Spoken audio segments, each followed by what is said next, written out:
Hey, what's going on, everybody? Welcome to another episode of Chasing Elephants. As always, I am your host, Jeff Wallace, and my co-host, Dr. Brent Crow, who is not here right now, but it's good. I'm glad he's not, because I get to interview and have a conversation with a friend all by myself, because typically Brent gets this guy by himself, and I don't get a chance to get him by myself, so it's all good. But guys, we are so grateful to have you hang out with us for another episode of Chasing Elephants.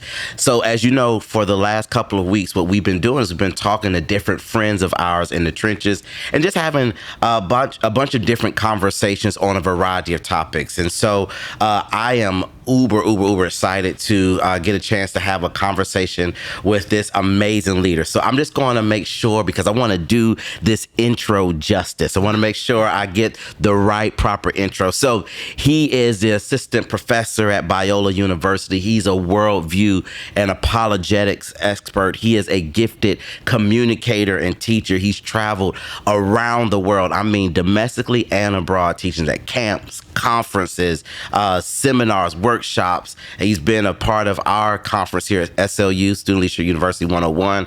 He's done lift tours for us. He is the author, co-author, and editor of over 17 books. He is married. Probably his best accomplishment is that he married his high school sweetheart, Miss Stephanie, and they have 3 beautiful children together. And he's not just one of the most brilliant men I know, but he has an incredible shoe game. We'll talk about that in a minute. And if you don't follow him on his YouTube channel, we'll also talk about that. I'm just telling you, you are missing out. Ladies and gentlemen, boys and girls, welcome to Chasing Elephants, my friend, Dr. Sean McDowell. What's up, brother? Hey, man, first off, you called me Dr. Sean McDowell. You called Brent Dr. Brent, but you just called yourself Jeff. I did. Let's give the man some due. You're the most freshly minted PhD. I am. Worked yes. your tail off. Yes, so sir. Yes, well sir. done, my friend. Well, thank you, man. And thank you for all of the mentorship, man, and talking me off the ledge. You know, when I lost half of my dissertation, which is a whole nother conversation. Oh, man. I mean, we were together when it just happened. Yep. And I was crying real tears, brother. And so I'll tell everybody that when I spoke to you and Brent prior to the journey of going through the PhD process, you guys didn't make it seem as hard as it really was. Really? Oh no, man! Wow, Sean, but. I feel like y'all tricked me. Are you serious? Yeah. I don't remember exactly what I told you, but I often tell people it is one of the hardest, if not the hardest things I've done intellectually, emotionally, physically. So I don't know what day you caught me on.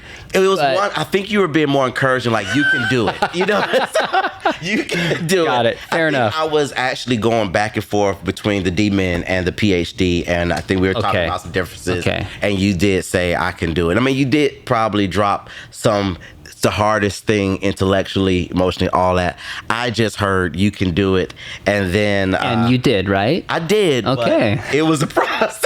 You did it, man. Way to go. It was a process, man. But dude, thank you so much for hanging out with us, guys. So you know, Sean is here with our students at SLU 101. Probably one of our top-rated worldview sessions is your session. Our students absolutely love it.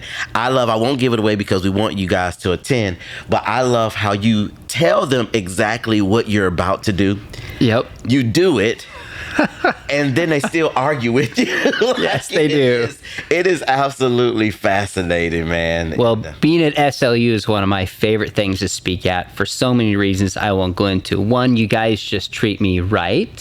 So you not only train students in leadership, but you've trained your staff and you exemplify it. Thank you, man. Of all the different things I can do, when SLU comes up, when I can do it, I'm like, game on, let's go. Yeah, man. Thank you so much. Well, tell us a little bit about yourself. I shared, you know, you married your high school sweetheart, but tell us about your 3 amazing children, because you guys are in some transition seasons of graduations and all that stuff. And so tell us about your family. So my oldest son, Scotty, is starting at Biola in the fall. Nice. Graduated a year ago, did a gap year program, discipleship, basketball team. He's playing hoops at Biola, which is nice. Cool, for the same coach I played for, which is really fun. Oh, that's cool. He's kind of a legendary coach. So he's pouring into Biola. My daughter is going going to be a junior next year. Okay. She's 16. Nice. And loves volleyball, loves to surf, little Southern California girl. Yeah. And then my 10-year-old is just biking, football, basketball, doing everything.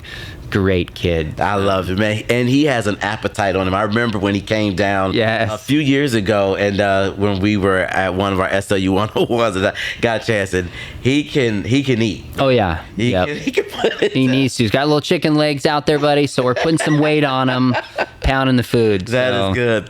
Well, Sean, here's the thing. One of the things I've always loved, and I'm not just saying this, ladies and gentlemen, when I think of someone I want to go to just really ask the hard questions to, or just some of the most difficult or complex topics that we're thinking about within our culture, and how do we navigate certain topics and issues through the lens of Scripture, theologically and doctrinally, but properly. You're the first person I think about, and I know, Brent, we talk about you all the time. It's like, man, there's not many people that we know and we can trust to be able to navigate difficult topics, and you're at the top of our list. So I was thinking about, man, while we are having you here for this conversation, one of the hot button topics in our culture, and you deal with this a lot on your own podcast and your YouTube channel, it's about the sexual ethics issues that we're dealing with in our culture, primarily as it pertains to the LGBTQ plus community. I know the name evolves and stuff, but just as the LGBTQ community, and Sean, we've seen a lot of things happen even recently. Like, I know at Target just has been in the news recently because of the Pride display, and there's so much backlash on both sides of the issue. You had those who were angry, who was against them putting up the Pride displays there, and it was so prominent. I remember at the Target by my house, when you walk into the Target, it was like, whoa. And I felt like more this year than I remember in the past. And honestly, I don't even remember in the past it being like that. I agree. And so you had the ones who were against, and then obviously Target tried to course correct and make some adjustments. So in some stores, they put it in the back and they tried to shrink the display, but it was still in the store. And then so the community had issues with that.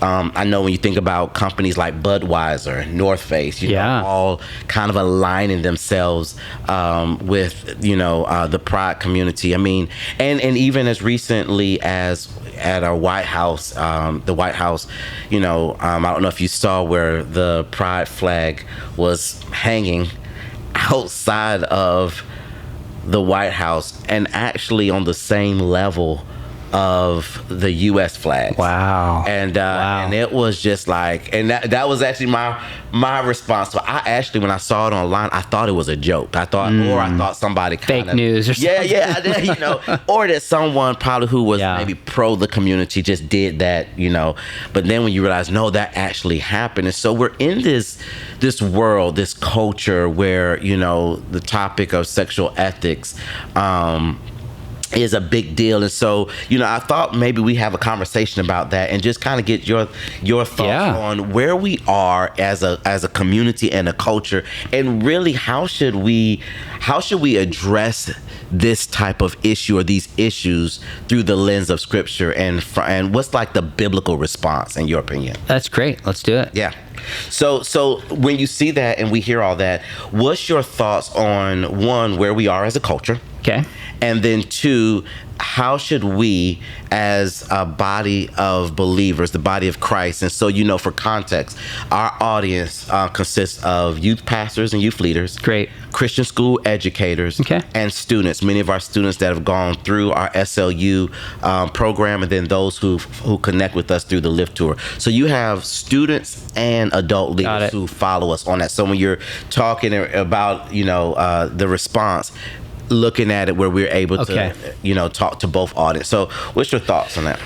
Well, in terms of where we are, it feels like certain things have happened in the last 3 to 5 to 7, maybe 10 years.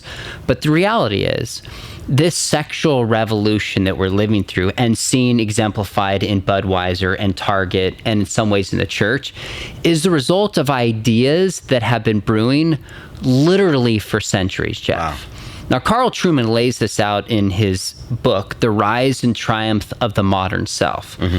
Basically, he asks the question, he says, how do we get to the point where we can find it normative and acceptable for somebody to say, I'm a man trapped in a woman's body? Because if you said that to our parents or our grandparents, and no offense, they would literally think we had lost our mind by saying that. Yeah, you're right. So he goes back to the 1700s and 1800s and a range of thinkers we won't go into. Shifts about what it means to be human, about the nature of truth. And so this has been brewing for a long time.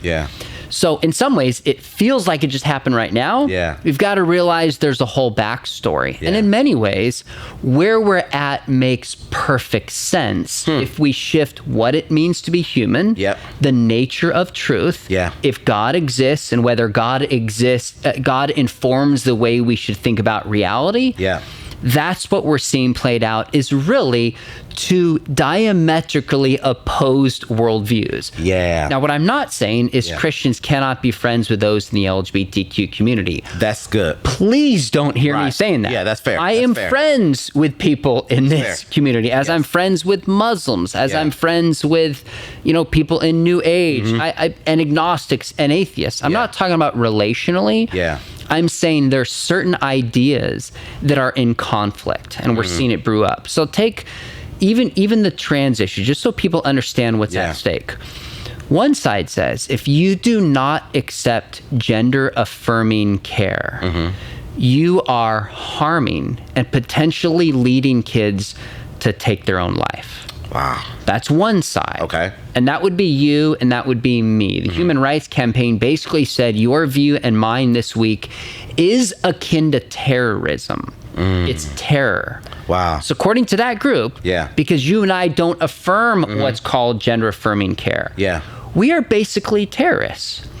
The other narrative tends to say what you call gender-affirming care is actually child abuse. And you're hurting kids and need to be stopped. Now, before we could talk through which narrative is correct and why, because I do have skin in this game, it's important for people to realize the hysteria and the anger and the provocation that's taking place at its core are fundamentally different worldviews. Now, both think they're doing what's right. Both think they're advancing society. Both think they're on the right side of history. And so where we're at right now is it used to be that kind of the media and the educational system in Hollywood were those who had more of a left-leaning agenda. And churches and businesses, because they tend to be more conservative, certainly fiscally, were on more of a conservative side. Now we're seeing businesses buy into some of this different narrative. So it's not only being pushed through Disney Plus, through Netflix. It's not only being pushed through the educational system, and we could talk about how that's happening in all these areas. Now it's businesses who have jumped on this. It's good, man. Budweiser and all the different companies we're talking about. And so it feels like this year, so it's in one sense, it's kind of the church, you might say, and a few, there's some odd bedfellows. There's people like Bill Maher, who's an outspoken atheist, but who says, this is crazy. I had a lesbian on my channel. She's a lesbian. She describes herself as spiritual. Actually supported Trump, interestingly enough, and that's a separate conversation. But she's pushing back at some of what she calls trans kind of insanity. So super interesting. So there's different kind of bedfellows, but largely it's the church here. And then a few, like obviously the author of the Harry Potter series has spoken out. So it's largely the church, and then a few other voices speaking up saying this is crazy, not because they share our deep Christian convictions, but they're saying this sounds like tyranny, this sounds like control, this is not healthy, we're ignoring science. So my concern is that right now it feels like things are bubbling up and people are so angry and we're so quick to cancel that the divide is getting bigger and bigger and bigger. Yeah. And I have concern with some of these ideas being pushed, and sometimes it makes me angry. But I don't think we as Christians always respond well. Yeah. We forget what the big picture is. Yeah. So I could keep preaching, but maybe that's a sense of where I think we're at. I think that's so good. And wow, you bring up a lot of great points of understanding just kind of the trajectory that we're on, but how it has kind of evolved over the years, but yet it was still there. Yep. And I think as we've seen this idea where, tribalism has really kind of taken over, where now it's more about not necessarily the essentials of doctrine or what we call the non-negotiables. Yep. And then understanding that there always have been secondary and tertiary issues that there were room for agreement. There were subjective thoughts to it. But now it seems like the pyramid has been inverted, if you will, where primary issues that are supposed to be the things that we all focus on have been pushed down, and we focus now more on the secondary, tertiary issue or cultural issues of our day, and everybody's connected to tribes. I mean, I won't go on this rabbit trail, but I think as an African American, one of the things I have personally struggled with, and I always try to respond to it, Sean, through the lens of a biblical worldview and as a man of faith. But one of the things I've always struggled with is the attachment of the LGBTQ community to the civil rights movement, of saying, hey, this is our civil rights movement. It's one and the same. And I, we don't have time for me to really share all the reasons why I think that. My goodness. But that for me now, and then within our own Jerusalem of the Black community, there is a lot of different ideas, perspectives, and positions on whether that ideology is right or wrong. And so there is not just what I call your national tribism that takes place, where there's, you have all these different pockets of tribes, but even within certain cultures, there's also sub-tribes. Yes, there are. And we have all of these different opinions, and then you marry that with the this idea that everybody gets to be an expert on social media, right? And, you have you're either from a nano influencer, to what they call the mega influencer. There's like these tiers of influence. Everybody's influence, and everybody represents their tribe to the point where my concern is, as this generation that is here, Gen Z, and the generation that will come behind them, like, what are they going to see? And so I guess the question for us is, how should we respond as Christians? I love this. This is such a good question. By the way, I am with you, and this is a conversation I'd love to have. That a lot of the LGBTQ movement has tried to piggyback on 100%. Children's rights and women's rights and the rights for African Americans, etc., which strategically is super wise. Exactly. But there's differences that are ignored. So I'm with you on that strategically. Here's what I think we sometimes miss as Christians. I think America is exceptional in the sense, not that we don't have failed pasts related to race, etc., but the ideas embedded within America, a constitution, freedom of religion and speech, etc., is good, and it matters. And I think it's worth fighting for. But my ultimate allegiance is to Christ and to the church. And I think what happens is we confuse some of those at times, and we get more concerned with our agenda and our rights, and we miss the big picture of what's at stake. So I've been reading 1 Peter. 1 Peter's written to the diaspora, a range of churches that are spread out, modern-day Turkey, undergoing some persecution. Now, we're facing some issues in America, not like what they were facing at this time. Literally could be their lives in some ways. But there's some parallel that's there. And as I read 1 Peter, he has a couple concerns. He says, above all else, while you're getting persecuted, be holy Yep. as I am holy. Yeah. And second, conduct yourselves in a way that's honorable towards the society. Yeah. What matters more than anything Yeah. is our faithfulness, that we love God and we love others. Yes. That doesn't seem to be the priority as I look at how many, not all, Yeah. many Christians respond to some of these issues. So there may be a time to boycott. I'm not saying there's not. Fair. But I want to know why, and the motivation and the spirit in which it's done is vital. So if we boycott and punish Target and we've done it in a non-Christ-like way, who cares? What's the point? We've caused more damage than good. Correct. So I'll give you an example of how I try to navigate this. Recently, there was this issue on the set at The Chosen. And there was a pride flag that was on. Did you see the story? If you haven't, no, I haven't. Okay. No, but somebody was just asking me, did I see The Chosen? So I didn't go into detail, but I love this. It's great. There's always some scandal to provoke and get angry about. And The Chosen, one of the most popular TV shows in the world. Yeah.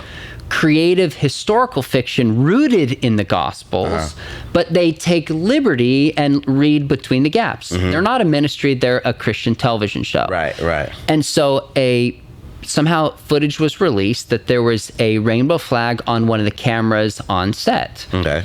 And certain Christians went to Twitter and just went off on Dallas Jenkins, the creator. Wow. And went off on The Chosen saying you're supporting LGBTQ. Wow. And one person in particular said cancel Target, cancel Budweiser, cancel and boycott The Chosen. What? And so people are sending me these videos of Christians saying this is messed up, like boycott. They were angry. Yeah. So I looked into it a little bit further, and there were some tweets from the cast members who, by the way, are not Christians. This is not a Christian ministry. It's a television show. Yeah. So Dallas's vision is, let's get the best to act on this to tell the story of Jesus. Yeah. Fine. Okay. So when this cameraman was criticized, it sounds like some Christians were really vicious against them. Yeah. Calling for their jobs. So these guys sent out a tweet, one or two of the cast members, basically defending their friend, saying if you criticize this, it's hateful, bigoted. I think maybe homophobia was the word that was used. Okay. So I'm seeing this, and Christians are attacking. And again, these are non-Christians. My question is, how are they feeling treated by Christians? Yeah. Right? And so I thought, I'm just going to do a quick social media video, 1 minute. Okay. I started off and I said, hey, to the crew who have chosen to defend the pride flag on set, thanks for playing the characters that we love. Thanks for sacrificing to play the biblical characters. I'm a Christian. I patterned my life after this. That's good, Sean. Thanks for being a part of such a good story. Yeah. Now, if you think Christians are motivated by bigotry, homophobia, and hatred, right, maybe you haven't taken the time to listen to the very people who watch your show and fund it. Yeah. I'm a Christian professor. I'd love to sit down and have a conversation with you, hear your story and your perspective. Yeah. If you'd be willing to hear out mine, and we can talk about Jesus. Now, I got a ton of feedback from people. It's interesting. Some are like, you're too soft. And all I'm doing is looking at this saying, is there a gospel opportunity? Yep. I'm not saying there's never a point to stop watching a show. Right. But how do we lower the temperature? Yeah. Build bridges. What if one of the cast members who's not a Christian reached out and said, let's talk about Jesus? Yeah. So again, I'm not saying there's not a time to boycott. That's really good. I don't like what Target did. Yeah. But I see these things and say, how can we be different? How can we not be on the outrage anger machine? Yeah. Because the very thing cancel culture lacks is grace and forgiveness. Yes. Yeah. That's the heart of the gospel. Yeah, and it goes against what Jesus, as he's preaching the Sermon on the Mount, everything that he talked about in chapters 5-7, but primarily if we're talking about being salt and light, yes, the elements of salt, when you think about what they represent in biblical times, the purity, preservation, you don't mix the materials together, because mixing the materials together, now it takes away the purity of the elements. And so that symbolizes our responsibility as believers to live a holy life. Amen. But we're also called to be light, to be that city position on the hill so that people not will see us, but we're pointing that light to Jesus. And so how do we understand or live that out of being salt and light without seeming condescending or judgmental to those who we're trying to be light to? Exactly. And that's the $1 million question, and that's the difficult part. So just imagine this. If you support the LGBTQ flag and you just feel like Christians are hateful and attacking you and calling for your job, does that make you think, maybe I'm wrong? I want to be on that team because I feel loved. The answer is no. No, yeah. Again, I'm not saying there's not a time to call out sin and call out foolishness. That's good. I'm not saying that. I'm just saying, do we think through how this lands? Yeah. Are we motivated by love, and do we see the big picture? I'm not convinced we often do that. That's it. Yeah. So, it makes me think about like where we are in society and culture. I was going to ask a question, but you've kind of answered. Maybe you want to lean into it a little bit more, but I was going to ask the question is like, do we think society has crossed the line, and how far is too far? Yeah. Or whatnot, and because it's such a slippery slope, Sean, and I don't know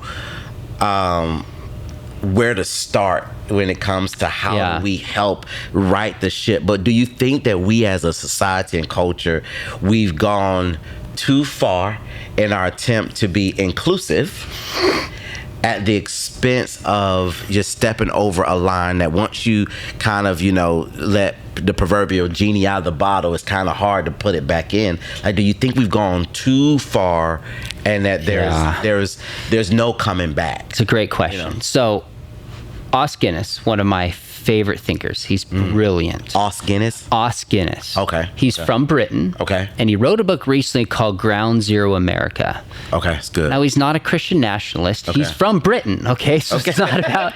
But he does think there's something about the idea of America in principle that is good. And he says we have three competing worldviews taking place right now. One would be this larger critical theory that's taking place that sees the world through oppressed and through oppressor and has a very different understanding of social justice. Second, he would say there's radical Islam worldwide that is taking place. Okay. Third is the sexual revolution. Fourth is a theistic Judeo-Christian tradition. Okay. And he would say we're at the point at a society that it is a tipping point. Is literally ground zero. Okay. And one of those potentially wins out. In some ways, you look at like Islam and you look at the sexual revolution. Yeah. They can't both win. Right. Because there's some interesting tensions that are there for sure. And so he says, we haven't gone too far. He says, but we are right at that point, historically speaking. Will America be more like the American Revolution or the French Revolution? And we're not sure how this is going to play out. But really the only way back is some kind of deep revival where people wake up. Now there's some signs of that in our culture. We've seen pushback. People might say on this example of Budweiser for the first time. And I'm not saying that's a spiritual revival, but some people just saying, I've had enough. Pushing back on that. So we might be seeing the first signs of that. But I don't know. I'm not a prophet. I work at a non-profit organization. I don't know. And the good thing is believing in God is that God is sovereign. And I have less control over my family than I do my city, let alone my nation and the church as a whole. The older I get, the more I care about these things. But I think it's about being faithful. And God is going to do what God is going to do. So I don't know where our country, I don't know where the church is headed. I can't answer that. But I do think we're at a tipping point. Now, if our society crashes, it's not like we wake up someday like a nuclear bomb. It is slow trickle. You look back in 10, 30, 50, 100 years and see it with a clarity that we don't see now. Okay, again, there is so many things on the conversation that I wish we had even more time. I love for us to talk more later about, but when I also think about the too far and the tipping point, I think again, as there's been this huge conversation on books in schools and what books are acceptable and one books aren't acceptable. And what's been interesting is, as we talked about earlier, which kind of goes to this is what I call a calculated rabbit trail. And so what's interesting is going back to the whole deal with the attachment of the LGBTQ community, the attachment to the civil rights movement. I believe, seen that as a result of the books or the literature that is being removed out of colleges and schools, because there seems to be this marriage or attachment to things of African American history and the LGBTQ movement and this, sexual identity and gender identity. Now, I just want to go on record to say, so no one at me, anything, I firmly believe that it is inappropriate for there to be literature that is gender, we talk about the gender identity issues, and especially in elementary school and all of that stuff, and talking about the a lot of the content, or curriculum that's there, that really it is saying, hey, you're okay to choose your identity or your gender. If you're a young lady, you're a little girl, but you like to play with Legos or Tonka trucks. That's an old school truck. That you could choose, or parents, you can choose that maybe your child has more feminine your child has more masculine tendencies. And so I think, that's a slippery slope. I do not agree with that. I think that is a problem. But what's been interesting is, because when you talk about that tipping point, this is where I'm trying to go with the point. The tipping point in our society is sometimes I feel like we become so reactionary, and when we lump things together, then now we become very extreme to that. And it's been interesting. I don't know if you've seen this or not, or noticed this or not, but it's been interesting that because of the attachment of the LGBTQ community and with the civil rights movement, everything seems to marry together and merge together. Then now it's one and the same. So all of the literature that's being challenged is around not just gender identity and the LGBTQ plus community, but also African American history. And so that's for me, where I see the danger in our society of the cancel culture, being reactionary, and not really having a true vision for what we want our society or culture to look like. I don't know if that really makes sense. Tell me if this is hitting. So the phrase Black Lives Matter. Okay, so most of my African American friends I've talked with, I say, when you hear this phrase, what do you think of? And the idea is, we know all lives matter, but this is drawing attention to a segment of society, namely Black people, who have and continue to experience injustice and pain and hurt as a community. We're drawing attention to that. Fair enough. But then you got the organization Black Lives Matter, which I believe also had the website. And for a while, they distinctly said things like, I got on their site and documented. They have since taken it down. Like, we are against the nuclear family. We have Marxist roots. We are pro-LGBTQ. And so I wrote a blog and I said, I don't remember the exact title, but I believe every Black life matters, but I will not support the organization trying to clear out in people's minds between the two.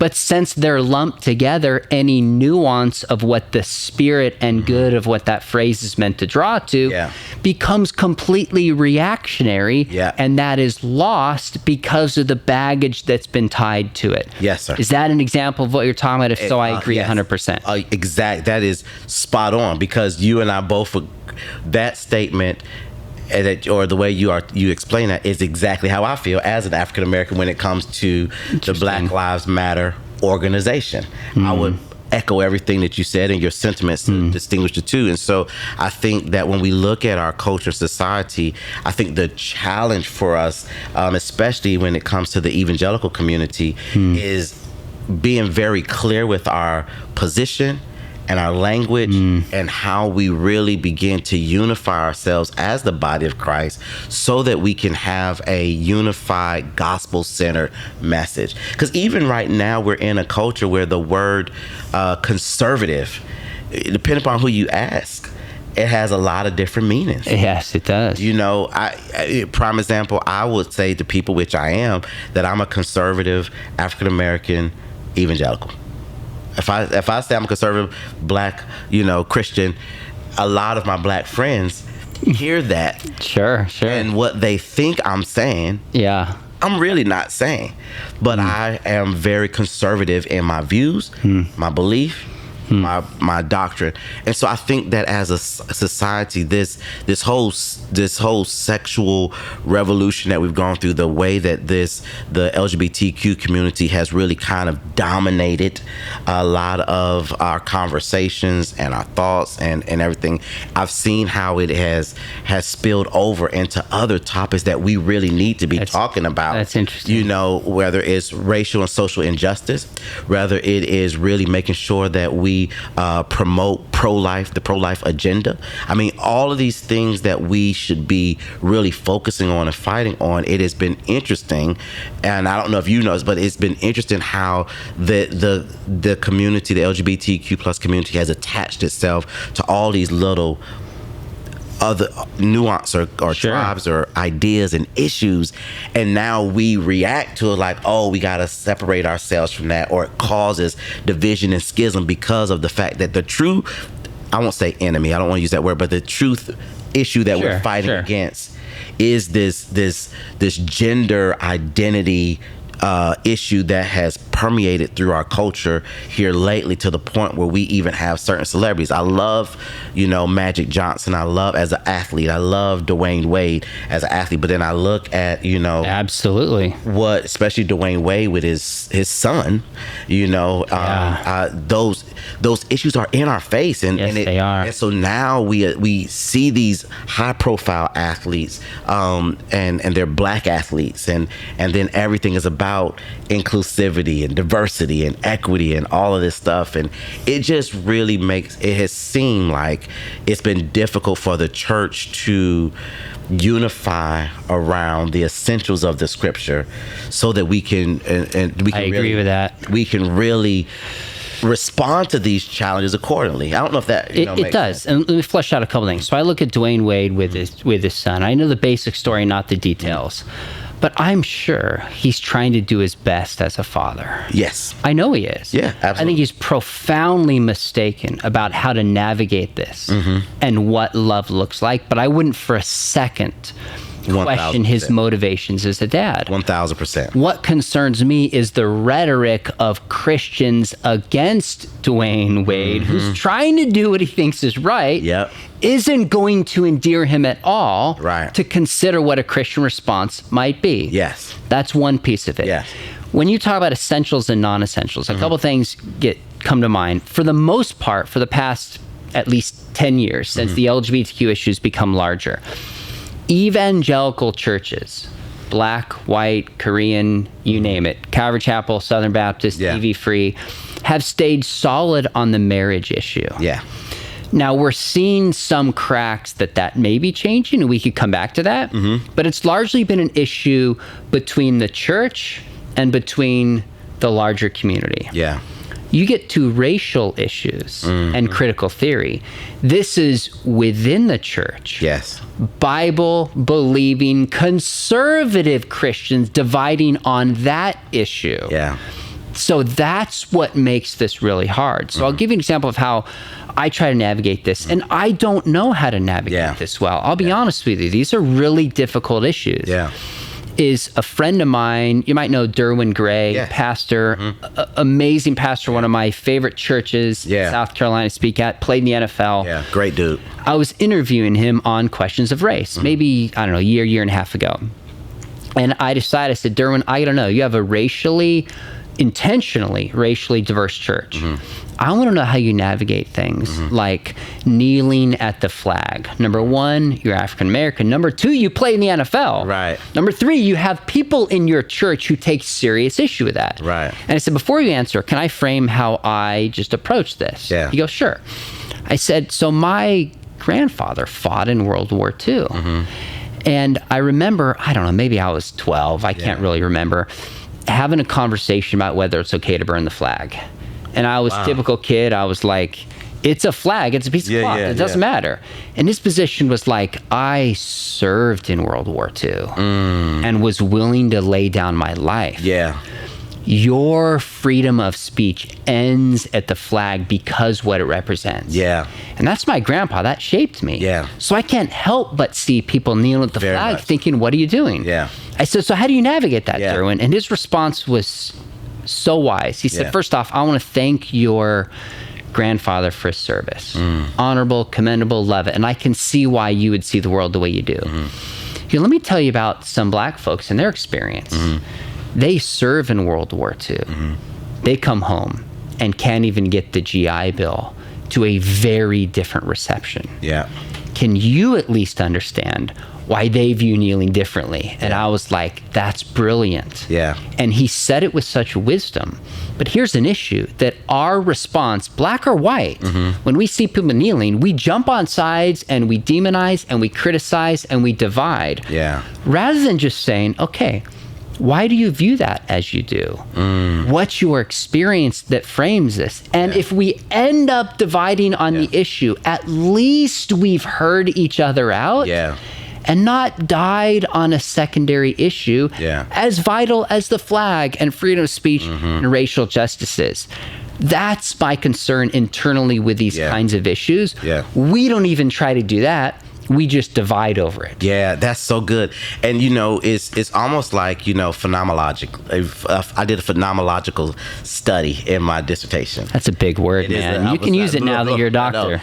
And so I still get tripped up on it. So I did a phenomenological study. And so my topic... Now define that since you dropped that word. Yes, it's really the study of a particular phenomenon on someone's experience, how they have perceived or engaged a particular experience. Perfect. So my dissertation topic was on the Southern Baptist Convention perception of diversity, equity, and inclusion compared to African American pastors and leaders' lived experiences.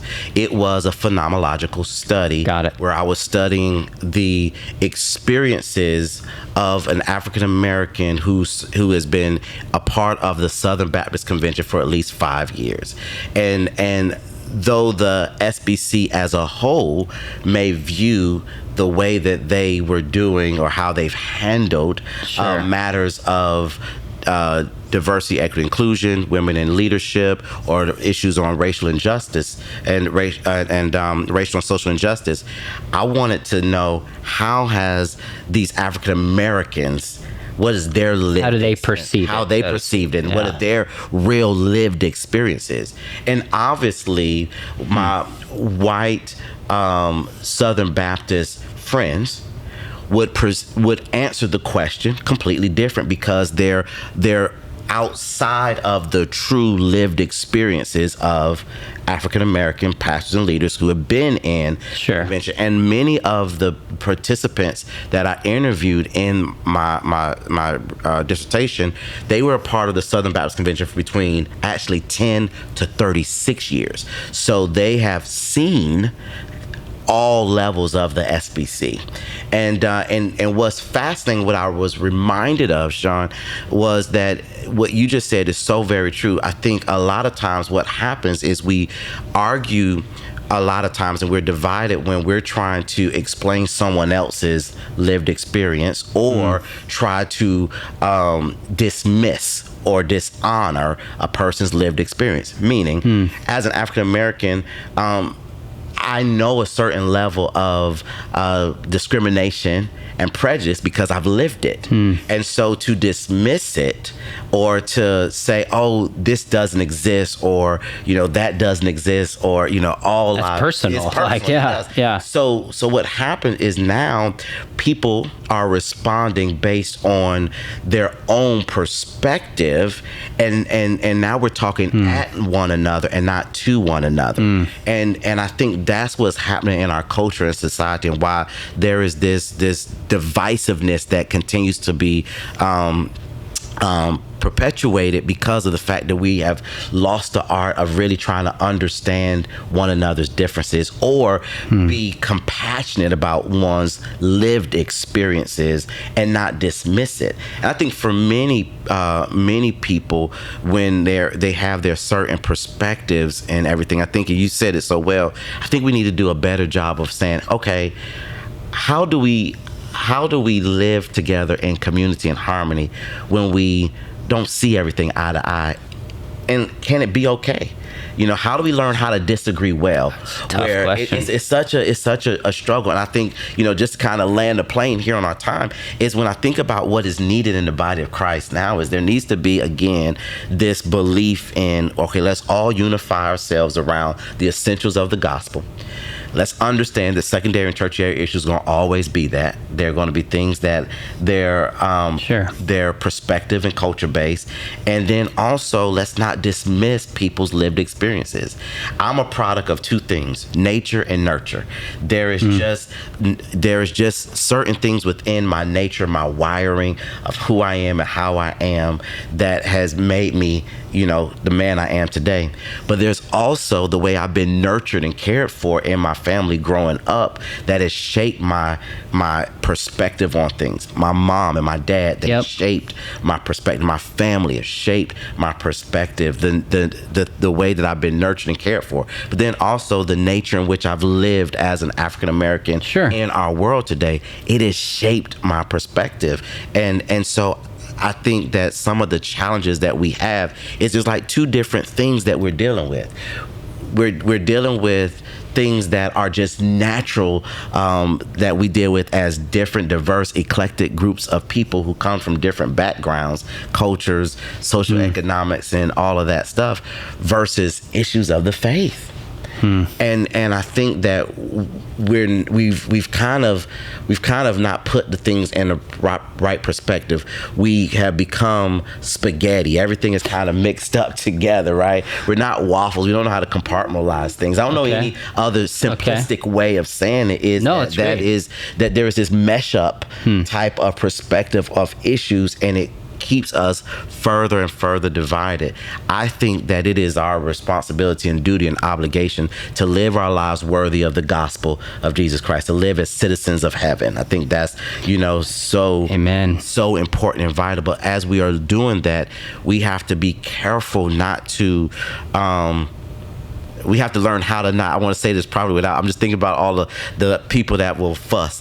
But how do we live in this world, Sean, where we don't condemn or condone? How do we balance that out where there's a time to condemn? There is a time, and there's a time to condone. Exactly. Yes. How do we live with wisdom? That's a better way of saying that. Yes. I think the heart of what you're getting at. I would agree with that. And I think that's the challenge. And so going back to just those African American pastor leaders, I was reminded, like, man, this is the struggle, because you'll be surprised, and out of the research came that a lot of these African American pastors and leaders, they actually loved when they joined the SBC. They joined the SBC because of what it ultimately stood for. It was this missional organization that cared about the least and the lost. Yeah, it was a missional organization that really bled the Great Commission, and they loved that as African American pastors leaders, they could come alongside the mission and vision of this denomination and move the ball down the field. And now there's some thoughts on when the shift happened in their mind. Of course, that's a big conversation in itself. Right. But ultimately, what grieves them the most is that the Southern Baptist Convention today is not the Southern Baptist Convention of old. And that's what they missed, the Southern Baptist Convention of old. And I just think that we just have to get to a place where we can keep the main thing, so when issues like these sexual ethic issues come up, we're not so divided as the body of Christ on those issues. Because I think the more we are divided on the issues, the more we give momentum to that movement. I think you're right. We have less ability to withstand it, so to speak. Yeah. Look, I'm with you. A couple of things I would just say is, number one, it takes a lot of wisdom to know what's essential. Yeah. and what's not. What hills do we die on? Yeah. What hills do we not die on? Yeah. And we as a church often die on issues we shouldn't. Yeah. And don't die on issues that we should. That's good. Now, my philosophy, and I don't always do this, Jeff, I fall short all the time, is I want to show, I guess, two things. I want to show as much charity towards somebody as I can. Yeah.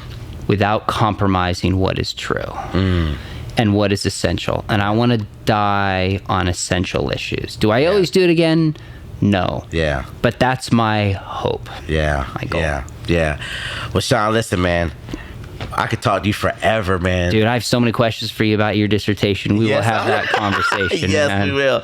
Well, listen, man, if they want to follow you, and they should, listen, you need to follow this, man. If you're not, you are missing out. How can they follow you on social media platforms and where your YouTube channel can be found? Sure. If you just search my name, it'll pop up on YouTube. Do about 1 or 2 video a week on all sorts of crazy cultural issues. Recently interviewed somebody who's in an ex-polygamous cult. Wow. Interviewed an ex-witch. Do issues on how we know the Bible is true. So good. Have a conversation coming up on responding to the top arguments saying that the Bible does affirm same-sex relationships. Really? So a lot of the topics we've talked about, I discuss there. I'm on Twitter, Instagram, post stuff on TikTok, and I don't do cat videos and stupid stuff. I really look at social media as trying to equip people. Yeah. Here's a helpful quote. Here's a helpful book. Here's a video you can watch. It is a ministry to me that I spend a lot of time on trying to equip and strengthen people there. Yeah. Probably the hub that has it, my website, SeanMcDowell.org, links to the different ones and different opportunities. So. Yeah. Well, thank you, man. I'm in this room burning up, dude. And so it is hot in here. So, yes, I know it. So we're going to put a pin right there. But as always, ladies and gentlemen, thank you so much for hanging out with us at our Chasing Elephants podcast. Don't forget to subscribe, to like, to share, ring the bell. If there is a bell, make sure you rate 5 stars only. That's what we love. And you can follow us at SLU Lead. You can follow me at I am Jeff Wallace. And always you can follow my brother Brent at Brent A. Crow. Until next time, my friends, make sure you're very intentional about doing the very best you can to be the best version of yourself. God bless you. We'll see you soon. Peace out.